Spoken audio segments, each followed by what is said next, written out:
Segenap rakyat Kalimantan mengirimkan mosi kepada pemerintah Republik Indonesia dan juga Gubernur Kalimantan di Yogyakarta antara lain, mosi golongan Dayak, Gubernur Borneo di Yogyakarta mendesak pemerintah, Perdana Menteri Syahrir, menuntut kemerdekaan 100%.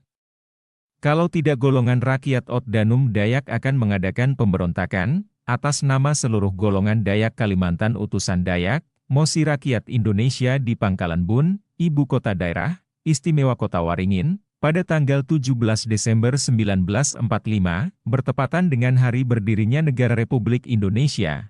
Maka oleh rakyat Indonesia di Pangkalan Bun, dengan diusahakan oleh Komite Nasional Indonesia, telah dilangsungkan rapat terbuka yang dikunjungi oleh kurang lebih 5.000 orang penduduk dari segenap lapisan dan golongan. Hadir juga dalam rapat itu Sri Paduka Yang Mulia Pangeran Muhammad Kusuma Anom, Sultan Kota Waringin dan Sri Paduka Yang Mulia Permaisuri. Dengan suara bulat rapat tersebut mengambil mosi sebagai berikut, mengetahui bahwa imperialis Belanda ingin kembali untuk menjajah Indonesia dengan mendirikan pemerintah sipil Hindia Belanda, NICA, yang sengaja berusaha melakukan segala macam tipu muslihat, menimbang bahwa NICA yang bersifat imperialis berbahaya sekali bagi kemerdekaan negara Republik Indonesia dan mengacaukan ketentraman serta keamanan. B. Bahwa sifat imperialisme dan fasis mesti dibasmi selekas mungkin dari tanah air Indonesia, memutuskan bahwa rakyat Kota Waringin dan daerahnya hanya mengakui Presiden Soekarno dan Wakil Presiden Hatta dalam Kesatuan Indonesia Merdeka. B. Menyatakan hanya bersetia bakti kepada Republik Indonesia dan berdiri tegak serta tunduk kepada pemerintah Republik Indonesia. C. Sanggup berkorban harta benda, bahkan jiwa dan raga, untuk menegakkan negara Indonesia merdeka. D. Berjuang dengan sekuat tenaga, lahir dan batin, untuk membasmi NICA dan kaki tangannya. Malahan siapa saja yang berani menghalangi serta merintangi kemerdekaan Indonesia. Pangkalan Bun, 17 Desember 1945, atas nama rakyat Pangkalan Bun dan KNI Pangkalan Bun. Sementara itu di Pagatan, kota lain di Kalimantan Selatan, kehadiran tentara NICA pada 7 Februari 1946 berpura-pura menjadi pasukan Indonesia dengan mengibarkan bendera merah putih, sehingga berhasil menipu pasukan TKR Pagatan. Belanda kemudian melucuti senjata pasukan TKR yang dipimpin oleh M. Badri dan menawannya. Setelah itu, Belanda menuju ke kota Pagatan dengan melancarkan tembakan secara membabi buta sehingga banyak korban berjatuhan di sepanjang jalan. Meskipun para pejuang tahu bahwa kekuatan lawan lebih tangguh dan dilengkapi oleh senjata modern, tetapi hal ini tidak membuat mereka gentar. Banyak pahlawan Pagatan yang gugur sebagai pejuang yang gagah berani dalam peristiwa 7 Februari 1946, sebanyak 37 orang, belum lagi yang ditawan dan disiksa di luar batas kemanusiaan hingga meninggal maupun cacat seumur hidup, berjumlah 62 orang. Di antara para pejuang Pagatan terdapat nama Haji Muhammad Nurung, Pua Tengah, La Kamila, La Semang, dan La Patirai. Mereka adalah contoh pejuang yang mempertahankan kemerdekaan di Pagatan. Setelah berhasil menguasai Pagatan, tentara NICA langsung menyerang Kota Baru. Serangan NICA yang tak terduga terjadi pada tanggal 8 Februari waktu dini hari. Dengan pasukan yang besar, NICA menyerang Kota Baru dari dua arah, yaitu arah selatan dari Banjarmasin dan arah utara dari Balikpapan. Penyerangan yang tak terduga dengan kekuatan yang besar tidak mampu dibendung oleh BKR, sehingga banyak korban yang jatuh dan tertawan, di antaranya adalah pimpinan BKR Kota Baru Guru Alwi, Peran Kamar, dan lain-lain berjumlah 17 orang. Pemberontakan juga terjadi di Marabahan, masih di Kalimantan Selatan, pada tanggal 5 Desember dan dilakukan oleh gabungan antara PPRI yang didirikan pada tanggal 1 September 1945 di bawah pimpinan M. Ruslan dengan rombongan 9 pelopor BPRI yang dikirim oleh Bung Tomo dan dikepalai oleh Haji Ahmad Hasan dan Jaderi. Penyerangan dari gabungan pemuda dipimpin oleh Haji Tabriji dan M. Bahaudin, sementara dari pihak NICA diwakili oleh Anang Kadri. Penyerangan ini dimenangkan Haji Tabriji dan kawan-kawan, sehingga Marabahan dan sekitarnya menjadi daerah bagian RI dan menurunkan bendera Belanda dan menaikkan bendera merah putih. Demikianlah Organisasi di atas terbentuk sebagai reaksi penolakan terhadap pengambil alihan kekuasaan pemerintah Nica dan tidak diakuinya kemerdekaan Republik Indonesia.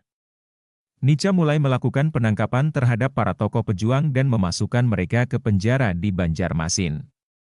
Selain itu, dari pihak pemuda pejuang banyak yang tewas dalam pemberontakan itu, karena kekuatan dan persenjataan yang tidak seimbang, sehingga kemenangan ada di pihak Nica. Daerah-daerah yang telah dikuasai oleh pemuda-pemuda itu akhirnya dapat direbut kembali oleh Nica. Secara berturut-turut pada permulaan tahun 1946 Nica sudah menyatakan telah menguasai daerah Kalimantan Selatan dan juga Kalimantan Tengah. Namun, rakyat tetap melakukan perjuangan secara sembunyi-sembunyi dan membantu para pejuang yang melakukan perang gerilya. Untuk meredam kemarahan rakyat dan mengatasi situasi yang ada, maka Belanda menyetujui keinginan rakyat Kalimantan Tengah seperti Kota, Waringin, Kapuas, Kumai, dan Barito untuk membentuk Dewan Dayak Besar pada akhir tahun 1946. Sikap kompromis yang dilakukan oleh Belanda maupun para pejuang Dayak tentu mempunyai tujuannya masing-masing. Para pejuang ingin agar Belanda tidak mengetahui tujuan mereka yang sebenarnya adalah untuk mencapai kemerdekaan seutuhnya sementara Belanda ingin tetap dapat mengendalikan para pimpinan Dewan Dayak Besar. Perjuangan pemuda Dayak tidak hanya sampai di situ. Mereka yang berada di Pulau Jawa juga ikut andil dalam perjuangan bangsa secara nasional, seperti George Obus seorang pemuda dari Kasongan, Kalimantan Tengah, yang menempuh pendidikan di Surabaya.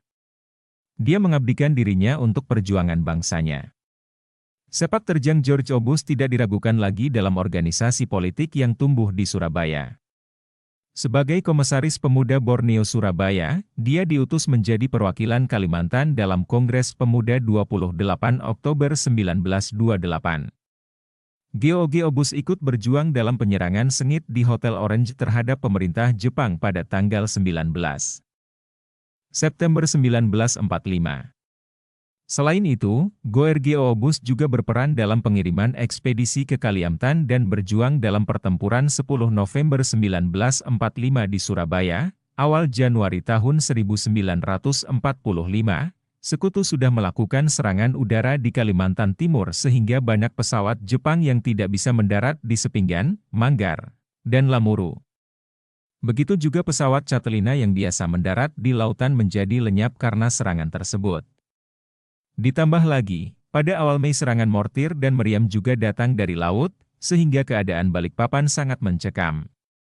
Akibat tembakan itu, banyak kilang minyak terbakar yang menimbulkan asap hitam bergulung-gulung di udara, tembakan meriam dan peluru menimbulkan nyala api yang terang benderang di malam hari. Untuk itu, Sekutu melalui udara menyebarkan pamflet kepada masyarakat untuk mengungsi paling tidak 10 km dari kota Balikpapan. Pada bulan April 1945, operasi pembebasan Pulau Minyak dimulai. Armada gabungan dari Armada ke-7 Amerika dan Angkatan Laut Australia bergerak dari Mortai menuju pantai Tarakan. Meskipun akhirnya Nica dapat menguasai Tarakan, tapi harus dibayar mahal oleh Nica dengan ratusan nyawa prajuritnya. Instalasi minyak hancur, pasar lingkas rata dengan tanah, lapangan terbang Juata rusak berat. Pada akhir Juni 1945, kembali pesawat-pesawat Sekutu melintas dan menyebarkan pamflet di Balikpapan yang berisi informasi bahwa kota Tarakan telah dikuasai oleh Sekutu. Pada keesokan harinya, tanggal 1 Juli 1945 pagi, pasukan Sekutu yang diwakili oleh tentara Australia telah melakukan pendaratan. Siang harinya, Sekutu yang diboncengi tentara Nica sudah menguasai kota Balikpapan. Dalam pertempuran itu, 5.700 prajurit Jepang tewas akibat pemboman dari pesawat B-29 dari Marianan. Kota Balikpapan hancur dan segala fasilitas minyak rusak berat akibat taktik bumi hangus Jepang, sehingga Balikpapan hanya tinggal puing-puing. Perlahan tapi pasti tentara Sekutu dan Nica melakukan operasi besar-besaran untuk merebut satu demi satu daerah-daerah yang ada di Kalimantan Timur. Hal yang pertama dilakukan tentara Nica adalah menata kembali secara perlahan-lahan pemerintahannya, terutama administrasi dengan jalan merekrut kembali pegawai-pegawai yang pernah bekerja dengan Belanda, ex-NIL, polisi, dan siapa saja yang ingin menjadi militer atau polisi. Tentara Nica memanggil para wedana, kiai dan kepala kampung untuk menghimbau masyarakat agar kembali ke kota Balikpapan dan mendaftar kembali untuk mendapatkan santunan, obat-obatan, pakaian, dan pangan, yang semuanya itu didapat dari pemerintah UNESCO, Sekutu. Jadi sebelum Jepang menyerah tanpa syarat pada tanggal 15 Agustus 1945, Sekutu telah menguasai Balikpapan dan Tarakan. Setelah Jepang menyerahkan kekuasaannya kepada Sekutu secara resmi pada tanggal 15 Agustus 1945, barulah Sekutu mulai mempersiapkan diri untuk melucuti dan menawan tentara Jepang. Baru pada awal September Nica mulai mendirikan kantor polisi, Algemene Politie Kantor, bertempat di Rumah Sakit Bersalin, sekarang RS Bersalin Sayang Ibu. Kemudian barak penjara di depan kantor camat Kampung Baru, kantor pos dan lain-lain. Sumber buku sejarah berita proklamasi kemerdekaan Indonesia. Penerbit Direktorat Sejarah dan Nilai Budaya Direktorat Jenderal Kebudayaan Kementerian Pendidikan dan Kebudayaan 2015.